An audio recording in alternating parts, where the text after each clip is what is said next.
오늘 찬양대가 굉장히 수준 있는 곡을 하나님 앞에 드렸습니다. 준비하느라고 애쓰셨습니다.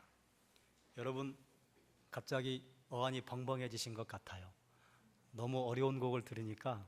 그런데 너무 어려운 곡을 대단히 쉽게 찬양해 주셔서 감사합니다. 다음에도 또 하나님께서 귀한 찬양을 허락하실 줄로 믿고 준비하시느라고 애쓰셨어요. 학습 세례식 진행하고 또 성찬식을 하다 보니 예배 시간이 끝나버렸어요. 그래도 또 말씀을 선포하지 않을 수는 없고, 오늘 준비한 말씀에 서론 결론 다 빼고 몸뚱아리만 함께 좀 나누도록 하겠습니다. 오늘 함께 나누려고 하는 말씀의 제목이 마임이에요. 제가 마임이라고 한 이유는 원래 이게 히브리 말로 물이라는 의미입니다. 물 그러면 너무 좀 생뚱맞은 것 같아서 괜히 마임이라 해봤는데, 혹시 주보에 영어 철자를 써놔서 마음이 불편하신 분이 계셨다면 용서하시기 바랍니다. 그래도 여러분, 여기에 여러분의 눈이 집중되긴 하셨죠? 뭘까 이게? 판토마임인가? 왜 마임을 여기 적어놨는가? 여러분의 주의를 집중하는 데는 일단 성공을 한 것 같습니다. 말씀 속에서 함께 좀 오늘 입교 그리고 학습 세례 함께 했어요. 세례의 의미는요, 씻는다는 것입니다. 씻는 예식이에요. 우리의 손을 씻을 때는 세수, 얼굴을 씻을 때는 세면, 그리고 세례해놨으니 씻는 예식이라 그 말이죠. 무엇을 씻는가? 죄를 씻는 예식입니다. 이것은 오늘 우리가 읽진 않았지만 마가복음 1장 4절에 세례 요한이 이 땅에 와서 죄 사함의 회개의 세례를 전파해서 주의 길을 예비했습니다. 우리가 물 세례를 하는 것은요, 죄를 씻는 예식이에요. 죄를 씻는 예식인데 왜 이것이 죄를 씻는 예식인가? 그럼 이렇게 세례를 하는 것 자체로 죄 사함이 있는가? 이건 이제 로만 카톨릭에서 주장하는 것이고요. 그건 아니에요. 물 뿌림에 또 침례에 물을 퍼붓는 것에 그 자체에 죄 씻는 능력이 있는 것은 아닙니다. 왜 이걸 죄 사함이라고 하는가? 세례를 받는다고 하는 것은 요즘이야 이제 우리는 내가 교회 다닐 거예요, 그리고 나만 결정하면 되지만, 예전에 여러분 한 3, 40년 전만 해도 믿지 않는 가문에서 교회를 다닌다고 하는 건 이건 참 어려운 일이었잖아요. 때로는 핍박을 당하기도 하고 성경책을 빼앗기기도 하고 어떤 분들은 머리를 잘리우기도 하고, 그리고 어떤 분은 구타를 당하기도 했어요. 교회 간다는 것 때문에 쉽지 않았어요. 그런데 이 당시에 예수를 믿는다고 하는 것은요, 그 정도가 아니었습니다. 한 마을에 산다고 하는 건 씨족 공동체예요. 김씨 가문이 한 마을을 이루고 또 박씨 가문이 한 마을을 이루고, 거기서 사람이 많아지면 옆 마을로 가서 마을을 또 이루어서 한 집안이에요. 그런데 거기서 그들이 신앙하던 것을 버리고 예수를 믿겠다고 하는 것은요, 너 집안 나가. 그 집안을 나간다고 하는 건요, 집만 쫓겨나는 게 아니라 당시에는요, 교육, 경제, 보호, 모든 것이 마을 안에서 이루어졌습니다. 거기 쫓겨나는 건요, 경제적인 기회도 박탈당하고 교육의 기회도 박탈당하고 생의 모든 걸 박탈당하는 겁니다. 나 그래도 예수님 믿겠습니다 하고 고백한 게요, 세례식이에요. 그러니까 초대교회 당시의 세례식은요, 이건 비장한 믿음의 고백의 자리였습니다. 그런데 그때 뭘 하느냐? 나는 예전에 예수 믿지 않았던 것, 예전에 내가 죄의 길을 갔던 거, 그거 하나님 앞에 회개합니다. 내 죄를 고백합니다. 죄 고백을 먼저 하고 세례식을 하는 거예요. 그런데 우리 죄를 고백하면 하나님께서 우리를 깨끗하게 하신다 약속하셨잖아요. 그러니까 그에 대한 외적인 표현으로 물 세례를 주는 것입니다. 그래서 물 세례를 주는 것이 죄 사함을 전하는 회개의 세례가 되는 거예요. 세례를 받음으로 그래서 우리는 죄 사함이 일어났다고 하는 것을 확신하는 것입니다. 또 내 믿음을 고백한 거예요. 오늘 세례를 받은 동욱이 형제는 믿음을 하나님께 고백한 겁니다. 여러분이 예전에 세례를 받으실 때 여러분의 믿음을 고백하셨어요. 세례는 두 가지가 있습니다. 물 세례와 성령 세례예요. 그런데 여러분, 세례를 줄 때 왜 물로 줄까요? 혹시 생각해 보신 적 있습니까? 번거롭게 왜 물을 가지고 세례를 주게 하셨을까? 복음서에서 세례가 시행되는 장소는 요단강이었습니다. 그리고 구약 성경에도 혹 세례를 받는 그런 장소는요, 요단강이었어요. 왜 요단강일까? 성전에서 제사장이 선포하면 얼마나 좋을까요? 지금도 이스라엘 사람들은 비가 오면 우산을 쓰고 다니지 않습니다. 또 이스라엘 지역, 중동 지역은 건기와 우기로 날씨가 나뉘는데 우기 때가 돼서 기다리던 비가 오면요, 어떤 사람들이요 속옷바람으로 막 밖에서 뛰어다녀요. 그럼 처음에 가서 보는 사람들은 이해가 안 됩니다. 왜 저럴까? 알만한 사람들이, 그 사람들에게는 그게 하나님의 은혜에 잠기는 정결 예식의 하나입니다. 여러분 알고 계시죠? 유대인들은 물을 구분할 때 두 가지로 구분을 했어요. 사람의 손이 닿은 물과 사람의 손이 닿지 않는 물. 사람의 손이 닿는 물이 두 가지가 있었어요. 그게 뭐예요? 우물과 웅덩이예요. 우물을 파려면요, 요즘처럼 기계가 있는 것도 아니고 뭐 도구가 뛰어난 것도 아니고 허접한 도구를 가지고 땅을 파 내려가야 되는데, 우리나라처럼 뭐 한 2, 3m 파면 물이 나오는 게 아니고 최소한 몇십 미터를 파 내려가야 되고 어떤 건요 100m 이상을 파 내려가야 됩니다. 그러니까 이건 국가 사업이에요. 그 지역 전체의 사업이에요. 그러니까 우물을 보면요 진절머리가 나는 거예요. 얼마나 수고했는지. 여러분, 우물을 팔 때 우기에 팔까요? 건기에 팔까요? 건기에 팝니다. 우기에는 못 파요. 건기에요 찌는 듯한 삼복더위에 우물을 파는 거예요. 웅덩이도 마찬가지입니다. 웅덩이가 뭐 자연적으로 생기는 게 아니고 바위를 쪼아서 거기에 구멍을 하나 내는 거예요. 지금처럼 뭐 정이 있는 것도 아니고 뭐 변변치 않은 그런 도구를 가지고 웅덩이를 만드는 거예요. 너무너무 힘들어요. 그래서 우물과 웅덩이가 나오면요, 아, 고생했구나, 고난이로구나, 이런 의미가 있고요. 이렇게 수고하고 노력해야 물을 얻는데 수고하고 노력하지 않아도 물을 얻게 되면요 얼마나 좋아요.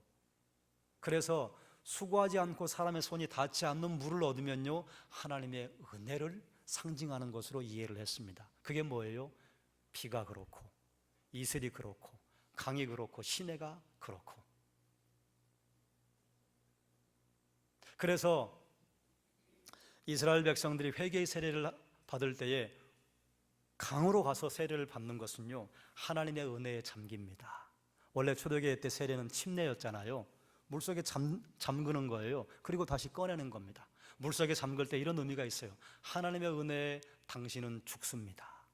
나의 옛 자아는 죽습니다. 그리고 하나님의 은혜를 통과해서 나는 새롭게 다시 태어납니다. 이런 의미가 있습니다. 그런데 문제가 생겼어요. 어떤 문제인가 하면 물이 없는 곳은 어떻게 해요? 강이 없는 곳은. 그리고 겨울은요, 또 강에 들어갈 수 없는 몸에 병이 있는 사람들이 있어요. 어떻게 합니까?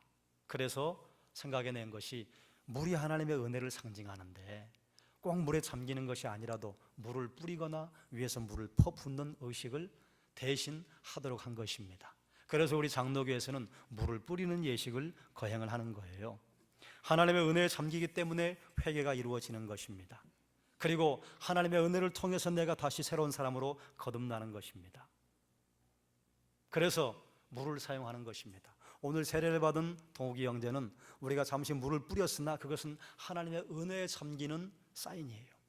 하나님의 은혜에 잠겨서 앞으로 내가 살아가겠습니다, 그런 의미가 있습니다. 그런데 하나님께서 주시는 선물이 또 하나 있어요. 물 세례를 받는 사람들에게 주시는 선물인데 그게 뭔가 하면 나는 물로 세례를 주거니와 내 뒤에 오시는 이는 성령으로 너희에게 세례를 주시리라. 아멘. 물에 잠긴 것처럼 우리의 인생 전체를 성령께서 푹 잠기게 해 주시겠다, 그 말입니다. 성령께서 우리의 인생을 점령하시면요, 우리의 인생에 함께 하시면요, 그러면 하나님의 말씀을 생각나게 해요. 그리고 우리가 이 땅에서 그리스도인으로 살아갈 수 있는 힘을 공급해 주십니다. 우리가 예수 그리스도를 우리의 구세주로 고백할 때요, 우리는 몰라요. 언제 오셨는지, 어떻게 오셨는지 몰라요. 그런데 성령께서 우리의 심령에 들어오셔요. 그래서 그때부터 우리를 버리지도 아니하시고 떠나지도 아니하시고 영원토록 우리와 함께 하신다. 여러분, 성령을 받았다고 하는 증거가요, 여러분 마음이 뜨거워지고 또 내가 하나님 앞에 열심히 헌신하고 그런 것도 있지만요, 우리가 예수를 믿는다고 하는 것이, 여기 예전부터 예수를 믿었던 분들이 어디 있습니까? 중간에 다 예수를 믿었잖아요.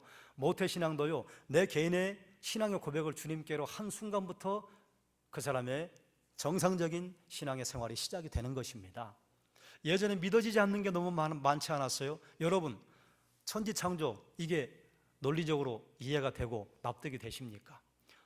동정녀의 몸에서 예수님이 나셨대요. 이게 설명이 됩니까? 그리고 주님께서 십자가에 죽으셨다가 다시 살아나셨대요.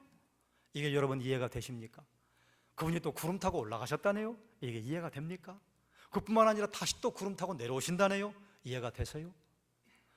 하나님께서 믿음을 우리에게 허락하지 않으시면요, 이해가 안 됩니다. 그런데 어느 순간 이게요, 믿어져요.